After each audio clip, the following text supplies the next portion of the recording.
नमस्कार। आज हम बात करने वाले हैं प्राचीन भारत की वास्तुकला के दो बिल्कुल अलग लेकिन उतने ही शानदार रूपों की, स्तूप और गुफाएं। ये सिर्फ पत्थर और ईंट की कहानी नहीं है, नहीं, ये कहानी है आस्था की, कला की और इंसान की कल्पना की एक ऐसी उड़ान की जो आज भी हमें हैरान कर देती है।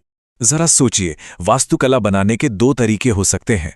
एक तरीका है जोड़ने का, यानी ईंट पर ईंट रखकर आसमान को छूने की कोशिश करना, और दूसरा तरीका है घटाने का, यानी एक पूरे के पूरे पहाड़ को ही तराश कर उसमें से एक अजूबा निकाल लेना। बस यही है हमारी आज की कहानी के दो हीरो, स्तूप और गुफाएं। तो चलिए शुरू करते हैं। तो सबसे पहले बात करते हैं स्तूपों की। ये सिर्फ कोई बिल्डिंग या स्ट्रक्चर नहीं है, नहीं, ये तो आस्था के वो प्रतीक हैं जिन्हें सदियों तक पूजा गया। तो आखिर ये स्तूप हैं क्या और इन्हें बनाया क्यों गया? चलिए समझते हैं। ये जो शब्द है ना, स्तूप, इसका मतलब क्या है? ये संस्कृत के शब्द स्तू से निकला है, जिसका मतलब होता है ढेर लगाना। शुरुआत में ये शायद मिट्टी के टीले ही थे, लेकिन धीरे धीरे ये वो पवित्र स्मारक बन गए जहां भगवान बुद्ध या फिर बड़े बड़े बौद्ध संतों के अवशेष रखे जाते थे। और देखते ही देखते ये जगह शांति और भक्ति का एक बड़ा केंद्र बन गई। अगर एक स्तूप को देखें तो उसकी बनावट में हर चीज का एक मतलब है। सबसे नीचे होता है मेधी, यानी बेस प्लेटफॉर्म। उसके ऊपर आता है वो विशाल गुंबद जिसे अंड कहा जाता है। गुंबद के ठीक ऊपर एक बैल्कनी जैसी संरचना है, वो है हर्मिका। और स्तूप के चारों ओर जो बाड़ होती है उसे वेदिका कहते हैं। जो खूबसूरत दरवाजे दिखते हैं वो हैं तोरण, और परिक्रमा के लिए जो रास्ता है वो कहलाता है प्रदक्षिणा पथ। तो अब जब हम स्तूप की बनावट समझ गए हैं, तो चलिए भारत के कुछ सबसे मशहूर स्तूपों की एक छोटी सी सैर पर निकलते हैं। हर स्तूप की अपनी एक अलग कहानी है जो हमें इतिहास के अलग अलग पन्नों में ले जाएगी। और हमारी ये यात्रा शुरू होती है सांची के महान स्तूप से। ये वही स्तूप है जिसे सम्राट अशोक ने बनवाया था। पता है, शुरू में ये ईंटों का बना था, लेकिन बाद में इसे पत्थर से और भी बड़ा और भव्य बना दिया गया। पर इसकी असली जान बसती है इसके तोरणों में, यानी इसके गेटवेज में। इन पर बुद्ध के जीवन की कहानियां इतनी इतनी बारीकी से उकेरी गई हैं कि लगता है जैसे ये पत्थर नहीं बल्कि पत्थर की कोई बोलती हुई किताब हो। अच्छा, अब सांची से थोड़ा दक्षिण की तरफ चलते हैं, आंध्र प्रदेश के अमरावती। यहां भी सम्राट अशोक के समय का एक और बहुत ही शानदार स्तूप हमें मिलता है।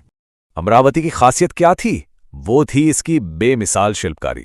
यहां चूना पत्थर के बड़े बड़े पैनल मिले हैं जिन्हें शिल्प पट कहते हैं। इन पर बुद्ध के जीवन के किस्से और जातक कथाएं, अरे इतनी खूबसूरती से घड़ी गई हैं। इनकी नक्काशी इतनी बारीक और सजीव है, मतलब आप देखकर ही कह सकते हैं कि उस जमाने के कारीगर कितने माहिर रहे होंगे। अब आते हैं सारनाथ। यहां एक ही जगह पर हमें स्तूपों के दो बिल्कुल अलग अलग अंदाज देखने को मिलते हैं। एक तरफ है विशाल धमेक स्तूप। ये करीब 44 मीटर ऊंचा एक सॉलिड सिलेंडर जैसा है जिस पर फूलों की बहुत ही खूबसूरत नक्काशी की गई है। और दूसरी तरफ है चौखंडी स्तूप, जिसका बेस चौकोर है और जो सीढ़ीदार बना हुआ है। सोचिए, एक ही जगह पर बनावट में कितना फर्क है ना कमाल की बात? तो ये तो हुई कहानी जोड़ने की कला की, ईंट पर ईंट, पत्थर पर पत्थर रखकर कुछ खड़ा करने की। लेकिन क्या हो अगर वास्तुकला जोड़ने से नहीं बल्कि घटाने से बने? सोचिए जरा, कुछ बनाने के लिए कुछ जोड़ा ना जाए, बल्कि एक पूरी की पूरी चट्टान में से उसे तराश कर बाहर निकाला जाए। और बस इसी सवाल से शुरू होता है हमारी कहानी का दूसरा और शायद सबसे हैरत अंगेज हिस्सा, गुफा वास्तुकला। ये वो अविश्वसनीय कला है जिसने सचमुच पहाड़ों को काटकर उन्हें मंदिरों और मठों में बदल दिया। अच्छा, तो इन चट्टानों को तराश कर दो तरह की जगह बनती थी। पहले थे विहार। विहार मतलब बौद्ध भिक्षुओं के रहने और पढ़ने लिखने के लिए बनाए गए मठ, एक तरह के हॉस्टल। और दूसरे थे चैत्य। चैत्य होते थे प्रार्थना हॉल, जहां सब मिलकर पूजा करते थे। इन हॉल के आखिर में अक्सर एक छोटा स्तूप भी बना होता था।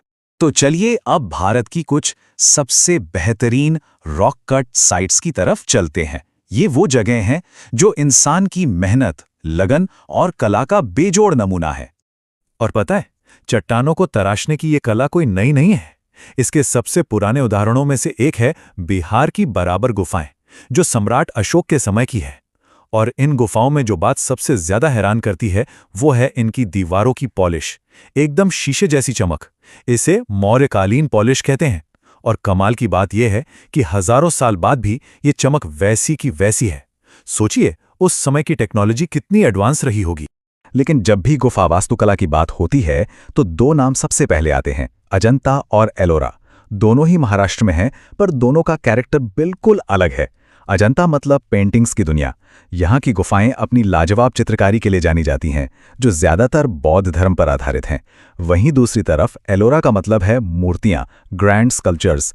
और यहाँ सिर्फ बौद्ध ही नहीं, बल्कि हिंदू और जैन तीनों धर्मों की कला का अद्भुत संगम देखने को मिलता है।